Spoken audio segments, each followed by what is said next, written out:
Hey guys, it is Wingy here and welcome to a brand new video and my first video for 2018. To start the new year off, what I thought I would do is a sequel to my first ever video that I uploaded last year, which was actually my first ever video. The first ever video that I did was called Is Star Wars The Force Awakens Bad? And in that video I am defending The Force Awakens after it received a fair bit of criticism. Now however what I am doing is Star Wars The Last Jedi bad? And saying why I think it is. Now the reason why I'm doing this now is because I wanted a load of people to see it. I wanted to see it multiple times myself. I also wanted to form a proper opinion on it because I know the first time I saw it I thought, I don't really like that, and then I kept hearing people say you need to see it more than once and then you'll think differently. That's a load of horse shit. I felt exactly the same, if not stronger. So without further ado, let's get into what I think are some of the main complaints with Star Wars The Last Jedi. Bear in mind spoilers. So the first problem that I really had with The Last Jedi is that Rey is a Mary Sue. Now believe it or not, if you've seen my first video, I did actually defend The Force Awakens when people criticized Rey for being a Mary Sue. And going into The Last Jedi, I was thinking, well, she's going to be training with Luke and we're going to find out the backstory of Rey, therefore there's going to be some explanation there as to why Rey is so powerful. Nope. We don't get any of that. We find out Rey's heritage, which is no one, and Luke doesn't really train her. So Rey can just do everything. Great. Now I know some people are going to say to me, well, you're only just saying that because she's a woman, and no, I'm not saying that at all. I could give two shits that Rey is a female character, but what does bother me is the fact that she can just do everything and doesn't seem to be vulnerable in any way, shape or form. Of course there is a possibility that Kylo Ren was lying and Rey is actually someone and not just a nobody, but with the information that we have, Rey is someone who came from nothing and now has every single fucking power in the Star Wars universe. She can fly ships, she can fight with a lightsaber, she's strong with the Force. She is practically an equal to someone, and actually no, not even an equal, she has bested someone who has trained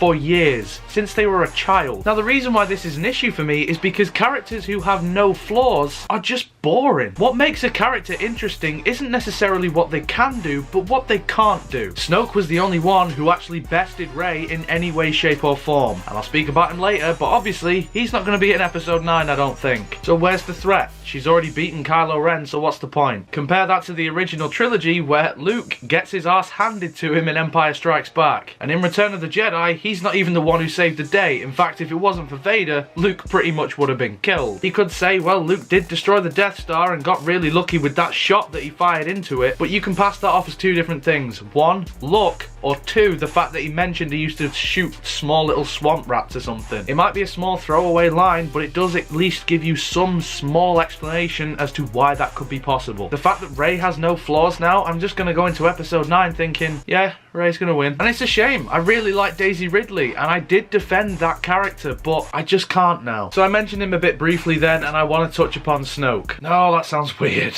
You know what I mean though, I want to talk about Snoke. Now obviously in The Force Awakens we didn't really get too much of Snoke, and in The Last Jedi, yeah, we also don't get too much of Snoke. And nobody really complains about that we didn't know who the fuck the Emperor was, and yet all of a sudden he was so badass and powerful when it came to Return of the Jedi. However, the fact that they reference Snoke so much in The Force Awakens, and they do in this movie as well, you're gonna go in expecting that this guy is a force to be reckoned with. We know that he's been around since way before the Empire even existed. Han Solo in The Force Awakens is aware of Snoke. He says that he has a grip on Ben Solo. He's the reason why Ben Solo turned to the dark side in the first place. Kind of, but we'll get to that. So for this guy to be spoken about so much and to have such mystery around him as to who he is and where he's come from, something that we didn't actually get with the Empire, because even though he does sort of appear, they don't really reference the Emperor a lot. But like I say, you have to build up with Snoke and it just doesn't pay off. He's just hacked down in a ridiculous way. I genuinely think as cool as it looked, Snoke went out in a dumber way than Boba Fett. I don't mind that Kylo Ren is now the Supreme Commander. I don't mind that at all. But if you're gonna do that, either start off with Kylo Ren in that position, or you just leave Snoke there. You don't kill him off at this point. It was just a bit redundant, really. Okay, so let's talk about Luke. This is the thing that really pisses me off the most. I really don't like the way that they handled Luke in The Last Jedi. I just don't. The fact that he's a hermit is fine. I'm not bothered by that. The fact that he let his sister and his best friend down when it came to their son, yeah, I can understand that. What I don't understand though is why Luke was the reason that Ben Solo turned to the dark side, pretty much. I don't believe the fact that Luke is the one who is stood by his bed, knows that Ben Solo is sort of teetering between the light and the dark, and his initial thought is to kill him. I don't care even if it's for a split second, Luke wouldn't do that. Seriously, watch Return of the Jedi and the effort that Luke goes to save his own father. Rey in this movie is pretty much in the same position that Luke was when it comes to Kylo Ren, or in Luke's case it was Vader. Luke would have done anything. Luke senses the light in Vader and he goes to try and turn him, and throughout that entire final scene on the Death Star, he keeps reminding Vader, "Father, I feel the good in you." And the thing is as well, Luke, I guess, well in my interpretation anyway, does actually turn to the dark side briefly in that film. When he lashes out at Vader, he was gonna full on kill him, and I honestly believe if the Emperor just kept his trap shut, Luke probably would have joined him. But the Emperor taunts him, Luke snaps out of it as soon as he sees Vader's hand that's robotic, and he realizes, oh shit, I'm becoming Vader. I'm going down the wrong path like he was. I need to stop this. So if he thought that his own nephew was teetering between the light and the dark, he would be able to relate to that. He's been through that himself. And also, if he sensed that, do you honestly think Luke would not, you know, maybe tell Leia and Han first? Maybe confront Ben verbally? Nah, mate, he's just gonna stand in his bedroom and whip out his lightsaber. It really pissed me off. That just wasn't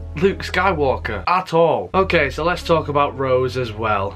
She is easily the most boring and dull character I think we have ever seen in the Star Wars universe. I think it's universally agreed that the casino shit is probably a bit wank. Even people who love this movie have said to me, at least the ones that I know, they've said, yeah, that bit was a bit crap and didn't really need to be there. But the thing is, Rose as a character is really bland. She is not written well at all. But the thing is, she was fine. Every time she was on screen, because Finn was there as well, I could tolerate her. She didn't really irritate me that much. Then you get towards the end of the movie and she saves Finn in a moment where she shouldn't have saved Finn, and then there's like this weird forced romance. That scene just didn't work, and it made me think, well, okay, you've just fucked everyone then, haven't you? Finn's sacrifice probably would have bought them more time. Even though Luke was there as well as the force projection, that act that Finn was going to do was going to save them. Well, maybe not save them, but buy him some time at least. She comes in and ruins it, and then kisses him for no good reason. I don't know who she is. I don't know what she represents as a character. She's just there. She isn't important in any way, shape or form, and yet the movie tries to make it out like she is. Hopefully she gets some more development in episode 9. Why was she there, and what did she actually add to the film, if you really think about it? And then the last thing that I want to touch upon is the whole situation with Holdo and Poe Dameron. I know a lot of people have said, well, she can pull rank on Poe, she doesn't have to actually tell him anything, but that isn't really the issue. She told no one what the plan was. She just had it in her head like, yep, I know what I'm gonna do. Okay, you're gonna tell any of us then? No.